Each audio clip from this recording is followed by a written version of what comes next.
চারিদিক থেকে আওয়াজ আসতে থাকবে, পরাক্রমশালী আল্লাহ রব্বুল আলামিন রাজত্ব আর কারো নয়। হাদিস শরীফে এসেছে, বুখারী মুসলিম শরীফের হাদিসে এসেছে, আল্লাহর নবী বলেন আল্লাহ রব্বুল আলামিন তখন তার এক হাতে আকাশ মণ্ডলীকে ধারণ করবেন, আর এক হাতে জমিনকে ধারণ করবেন। আকাশ মণ্ডলী এক হাতে, জমিন এক হাতে। এভাবে আল্লাহ রাব্বুল আলামিন বলবেন, আইনাল জাব্বারুন আইনাল মুতাকাব্বিরুন। কোথায় সেই স্বৈরাচারীরা, কোথায় সেই দুর্বিনীত অহংকারী স্বৈরাচার যারা আমার জমিনের উপরে, আমার মানুষের উপরে রাজত্ব চালিয়েছে, তারা আজকে কোথায়? কোথায় সেই অহংকারীরা? আল্লাহ পাক সেদিন যে বলবেন, সেদিন তো বলবেন, কিন্তু দুনিয়ার মাঝেও স্বৈরাচার যারা, অহংকারী যারা, তাদের শাস্তি পৃথিবীর বুকেও দেন, আর সেদিন তো দিবেনই। কত স্বৈরাচার আমরা দেখলাম, কত অহংকারী দেখলাম, যাদের তর্জনী হেননে লক্ষ কোটি কোটি মানুষ উঠতো আর বসতো। তাদের জিল্লাতির সঙ্গে আল্লাহ রব্বুল আলামিন কতজনকে বিদায় করে দিলেন। ফুলের মালা নিয়ে কুলাতে পারে নাই, পা থেকে শুরু করে গলা পর্যন্ত ফুলের মালা দিয়া ডুবাই দিল ভক্তরা।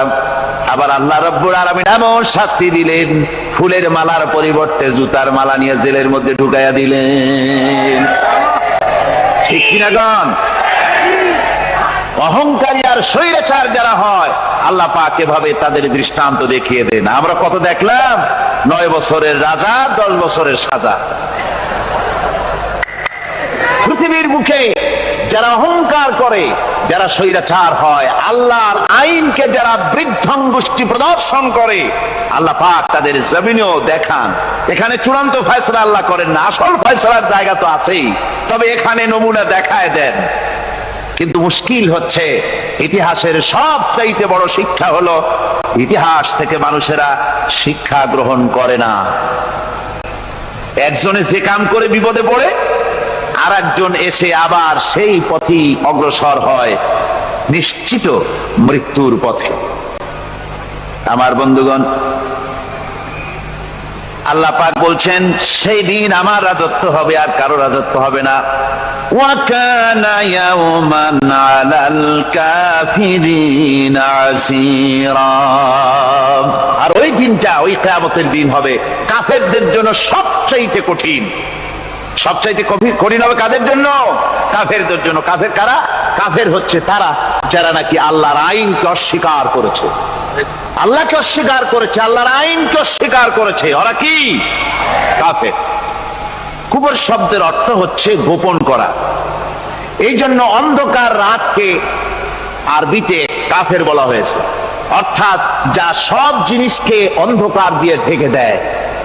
তো কুফর হচ্ছে সেই জিনিস যা মহাসত্যকে ঢেকে দেয়, সত্যকে, মহাসত্যকে ঢেকে দেয় যেই জিনিস, সেটাকে কুফর বলা হয়। আর এই কাফের অন্ধকারে ঘুরে মরে, সে কোন আলোর খোঁজ পায় না। আল্লাহ রাব্বুল আলামিন বলেন, কাফেরদের কথা এখন শোনাচ্ছেন আল্লাহ পাক, ওয়াল্লাযীনা কাফারু আউলিয়াউহুমুত তাগুতু ইউখরিজুনাহুম মিনান নূরি ইলাজ যুলুমাত। যারা কাফের, যারা কুফরি অবলম্বন করেছে, তাদের সাহায্যকারী আর পৃষ্ঠপোষক হচ্ছে তাগুত। তাগুত বলা হয় সেই শক্তিকে, যে শক্তি শুধু নিজেই আল্লাহর আইন অমান্য করে বসে থাকে না, বরং অন্যদেরকেও আল্লাহর আইন অমান্য করতে বাধ্য করে। ওদেরকে আরবিতে কি বলা হয়? তাগুত বলা হয়।